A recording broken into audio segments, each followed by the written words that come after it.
Just a small update on the reef for you guys. It's a 40 breeder, and we have a 20-gallon long sump,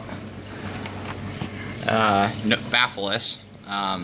Got live rock, skimmer, bag of carbon, return pump, all your basics. Nothing too crazy going on. It's been up for a couple months now. Let's go ahead and take a look at the tank. I do have a couple pieces of rock in here that drive me up a wall and down the other. These two over here, you've got this one here and this one here. They're not live rock, they're not really calcium based, they're actually lace rock. It's not a bad thing to have, but you know, it's like I said, it'll drive you nuts. But you know, it helps displace water and gives bacteria somewhere to colonize. And moving on, we've got some corals. Some of the things I've been adding, you know, slowly. Some pulsing xenia. Let's see if I can zoom in on some of this stuff for you. Purple stripe mushroom and a Duncan. And if we move over, we got a Nymphia. Small Kenya tree. It's right down below it. It's kind of hard to focus with this cell phone. We got frog spawn.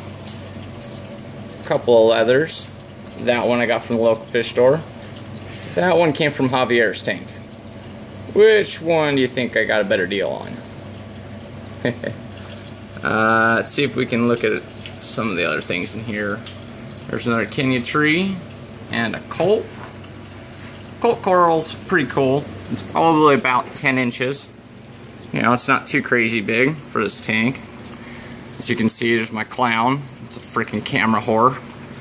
Then we got the yellow clown. He likes to be out and about. And I have these really cool purple Paleothoas. I'm going to try to get them in this picture for you. Let's see if we can't zoom in on these. It's kind of hard to get. They're in a tricky spot.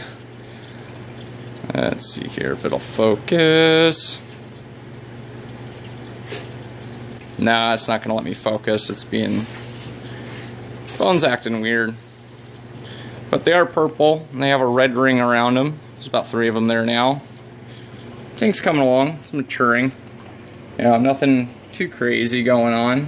And obviously you can see all the particulate. I just fed some baby brine shrimp. Let's see here. I know there's 2 more fish hiding in here somewhere. There's a green clown in the cave. See if we can zoom in on him. And he's just hiding back there on that rock. It's pretty cool. They both are eating frozen. Both the clown gobies are. And then if I can find him, there's a mandarin goby in here. And he was eating frozen at the local fish shop, so I decided I'd try and pick him up while I was there. You know, I've always liked the mandarin gobies. Really cool patterns and, you know, keep you entertained. There he is. Really, really pretty. Lots of color. Loves to eat frozen food. I wish I could get him on flake. I think that'll be the next trick up my sleeve, will be to get him to eat flake food. But, you know, I don't mind feeding him frozen, and, you know, he's happy. Been doing good so far, you know. No malnutrition going on. And, yeah, that's just an update on the 40 breeder for you guys. Alright, see you later. Alright, here's the 29-gallon. This tank has gone through hell and back, I'll tell you what. I've gone from having a black ghost knife to having German blue rams. I had some really pretty Amazon swords, as you can see. And this tank hates me, I swear. It's black sand and about... Titus, stop. Sorry, I got dogs. It's got black sand and then mixed with Eco-Complete. Or not Eco-Complete, but oh, I can't remember the name of the other substrate at the top of my head. But I think I got too many nutrients in this tank, because I get some of the weirdest brown diatoms that will drive you nuts. I've got lots of light. I've got no CO2. I should probably be dosing.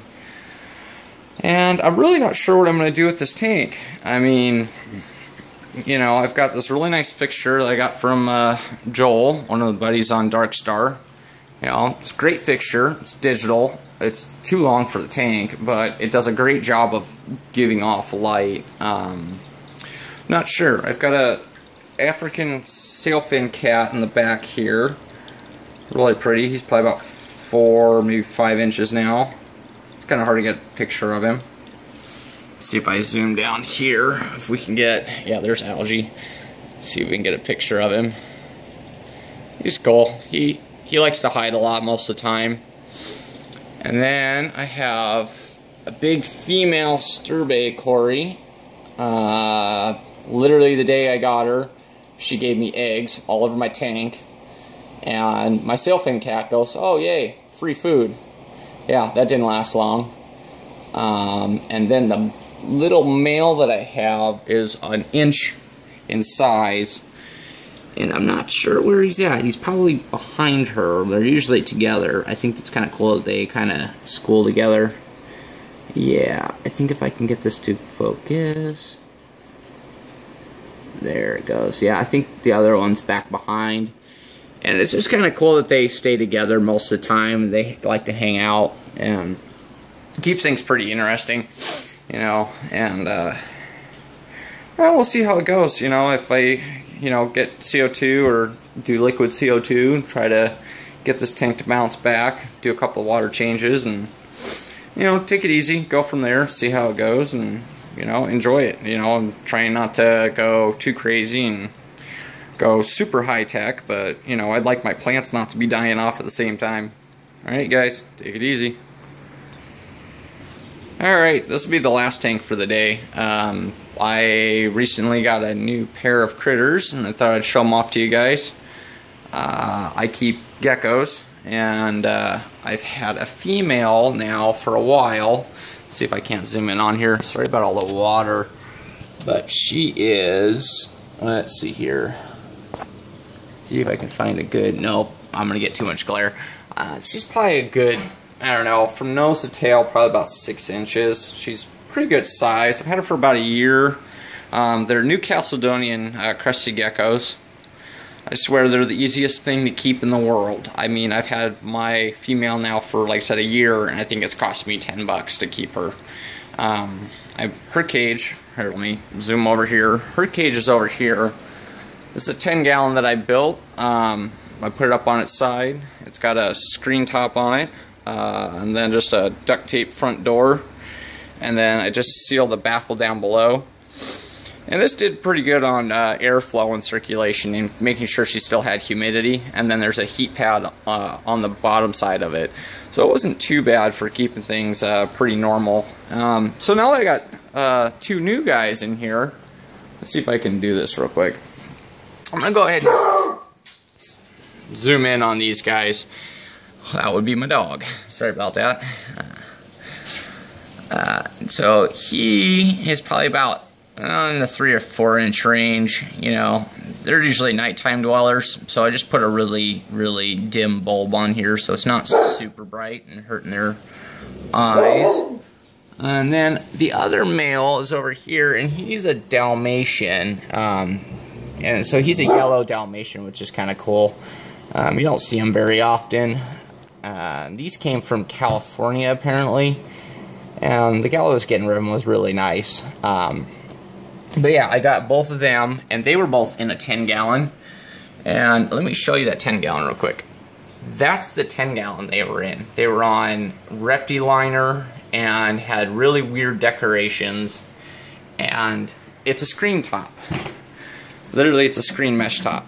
No humidity was held in that tank at all. Now that they've got a fish tank glass top on here, came off my 20 long when I had it as my reef. And then all I've done so far is take a piece of duct tape, literally, and duct taped it all the way down the seam because there's a gap back here. And then I poked holes all the way through it. Problem I'm running into now is every surface is fogging up like this. So if I come home and I let the top open, I can get some airflow coming out, and then it'll let me clean the, clean the fog off the glass, and then you aren't, so go, oh, it's a glassed up tank. It's got fog all over it.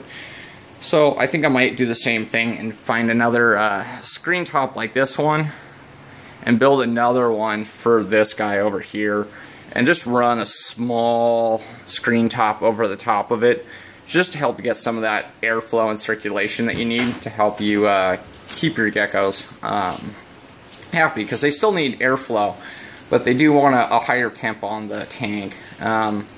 This one right now is reading super low. It says it's about 50, and then my other thermometer that I got says it's running right around 70-80% humidity in there. And then we're just gonna kind of see how they do. My female, I know she's fine. You know, she's in a bigger cage. She's been happy. The boys, they were in really good shape. We'll see how it goes. I'm not sure if we're gonna get fighting from them. Maybe I can get a pair of them to breed. You know, that'll be something down the road. But also something interesting to do. If you guys got any questions, let me know. Talk to you later. Alright, this will be the last one of the day. This is a beta tank. It's a Fluval Spec V. I've had salt water in here. I've done a full freshwater tank. I'm done with this tank. I literally hate this tank. For whatever reason, I swear you sneeze the wrong way and something dies. Salt water, you're not going to get enough flow. Freshwater, it's a bitch to keep clean. I guess that's a fair assumption though. So we put a beta in here. He's pretty cool. He's a male Dumbo beta, full moon. He's got some really nice reds coming in. When we got him, he was super pale. Now he's got some red streaks coming in, especially on his front finnage. And then if you look, let me see if I can zoom in. He also has blue in him that's starting to come in, which is really cool. So his shimmer is really nice. And he shakes like a motherfucker. I swear he has a pair of pom-poms, and you know, the fiance likes him, so you gotta keep her happy, right? Alright, you guys, see you later.